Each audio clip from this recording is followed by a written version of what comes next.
I'm going to start this by introducing myself. My name is Lindsay Petsamoy, and I will be your case manager today.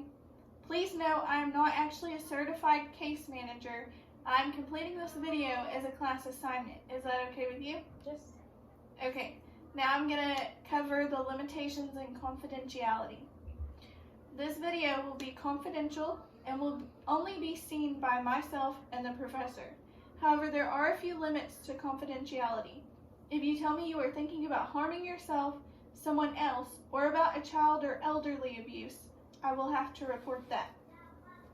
Okay, so we're going to talk about your situation. Now that we've covered the logistics, can you tell me what brought you in today? Like for my caseworker, for you see my caseworker. Speak up a little bit. Okay. I came in today to find out about getting services for losing my hearing because when I was 18, I'm now 20. When I was 18, I lost nearly all my hearing, 75% in one year, 50% in the other year. I am now wearing hearing aids, and I don't have any any sooner care or anything like that. Any insurance? Yeah, I don't have any insurance, even though I'm low income, and I can't get sooner care. And no, my disabilities has not been diagnosed, so I also cannot get on disabilities. I have not very much income coming in because I am trying to finish college. I work full time at a hospital. I'm a CNA, and I also have a daughter. So most of my income goes towards her and doing her health care and doing her fixing, whatever she has wrong with her. So I'm trying to figure out how I can get any type of insurance because I'm supposed to be getting surgery done, and if I don't get insurance, I'm going to have to pay $8,000 for it. But if I do get insurance, then I'll get at least half of it paid for it. And it's supposed to be met for my ears, but I haven't been able to get any insurance for it. Okay. Well, we can try to look up some insurance options. Tell me more about you being in school. Well, right now I am in my third year. I am a sophomore though. I was behind my first year, had to take some 0 level classes, and I'm actually in this fall, I'm supposed to be applying for the nursing program. Just talked to my advisor and everything. We're just gonna start filling out that. I'm supposed to be taking my TEAS test this summer for college. So once I get that back, make sure I get a good grade and everything on it, I'm supposed to be applying for the nursing program. So right now I am a sophomore, and then hopefully I will be getting into a nursing program in the winter time, going on to spring. So right now that's where I'm at in college. I'm full-time student, full-time worker, full-time mom, and on top of that I just lost nearly all my hearing, and I don't even know how to cope with it right now. I don't know any sign language. I have a really hard time talking to people, and I've been really worried about going to college because with this disability I have my hearing aids, but the hearing aids, I need to learn a language. I need to learn sign language, and I don't know sign language. And yes, I have my hearing aids, but the hearing aids don't make out the words, they make out the sound. So they might make the sound, but I don't know what they're saying to me. So that's been kind of stressful, going to college, trying to get in the nursing program, trying to talk to my daughter. She doesn't know any sign language, nothing like that. So we both have a hard time talking to each other. And on top of that, I'm a single mom, not married. It's just me and her, and there's just a lot. Okay, so tell me about how school is going and how your family life is now that this virus has came upon us and everything's online and you're around your daughter more often. Well, it's actually been kind of harder because yes, like COVID-19 has come upon us, and everything's closed and everybody's getting laid off. Well, I'm still working full time because I work in a hospital, so I am a help me out here, what's the word? What are you thinking of? or like I'm going to work still. I'm not getting laid off. An essential worker. Yes, I'm an essential worker. I can't remember what that word was. But since I'm an essential worker, I'm still going to work. My sister, my mom, everyone's working from home. Me, my grandma, my aunt, we're all work at a hospital, so we're still going to work. So with the whole COVID-19 going on, it's just been a lot harder because, not a lot of people around here are essential. A lot of people are getting laid off. A lot of people don't have a job, which I'm thankful to have a job. But on top of that, I'm having to do all online for myself, since we changed all online the college. And on top of that, Piper, my daughter, her stuff is all online too. So not only that, now I have to learn how to teach my daughter, and I have to learn how to make sure that she's ahead on her work. On top of that, I have to make sure I'm ahead on my work. On top of that, I'm still going to work. So, and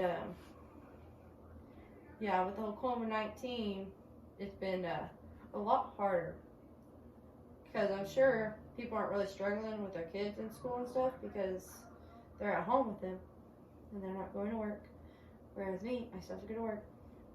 And on top of that, when I get back home, from my 12-hour shift, I have to make sure she has her work done. And I haven't been able to work with her on it all day. So it's a bit harder.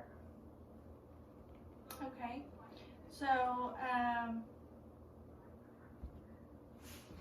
tell me about your childcare situation whenever you do go to work. Like, where does Piper go? Piper, well, I either have my cousin watch her. I work 3 days a week, so on the actual weekdays, since my mom and my sister are still working from home, but they're not in the office, they still have to work.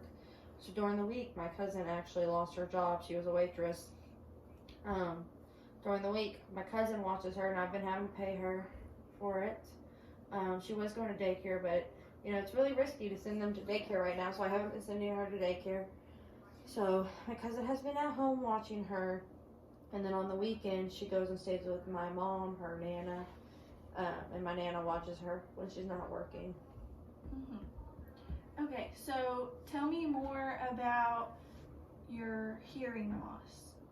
Well, I mean, it all really started like when I was younger. I passed my hearing test as a child, but as I got older, I actually got an ear infection. That's what started it all, like in the first place. I got an ear infection. I lost quite a bit of hearing from that ear infection. It never really healed. I had a surgery. I've had 5 sets of tubes in my ears since I was in first grade, all the way up to age 17. I've had 5 sets of tubes, and I've had 2 sets of long-term tubes. I just got done having a surgery getting my long-term tubes put in. And really, I just keep losing more and more of my hearing because I have a constant ear infection happening constantly. From it when I was a kid, all the way up till now, I still have the constant ear infections, and it just makes my hearing worse and worse and worse. So, they say by the age of 30, my hearing will be completely gone, and it could be sooner because they said that my hearing loss is Progressing. It's getting worse and worse. Yeah. So it might possibly be before 30. Yeah. So would you say that like your main problem is not having insurance? I would say my main problem would be the fact that I'm trying to fix the situation, trying to get myself in a better spot. I'm actually trying to get the cochlear. That's what that surgery is. And they say the cochlear will help me be able to hear a lot better versus the hearing aids. So I would say maybe the insurance, and on top of that, just trying to communicate with the entire world, because we are a speaking world where I can barely speak to anybody. So what would you say that you would need to do in order to achieve your goals? Like with the insurance or with the hearing? Both. Well, with the hearing, I lip read. I read lips.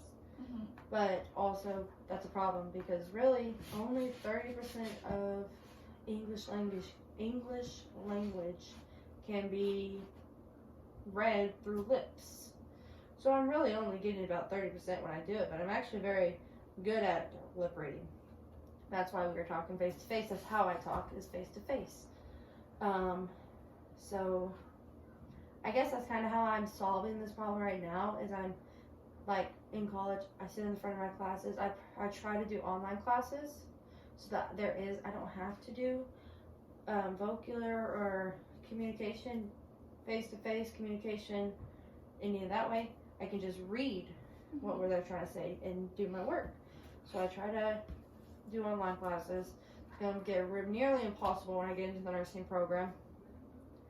But I try to sit in front of my classes. I wear my hearing aids. I lip read.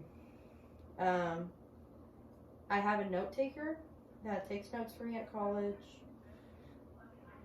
I guess that's kind of how I'm solving that problem. But the insurance problem, I've applied for student care. I've applied for disabilities. I've applied for pretty much everything I possibly can.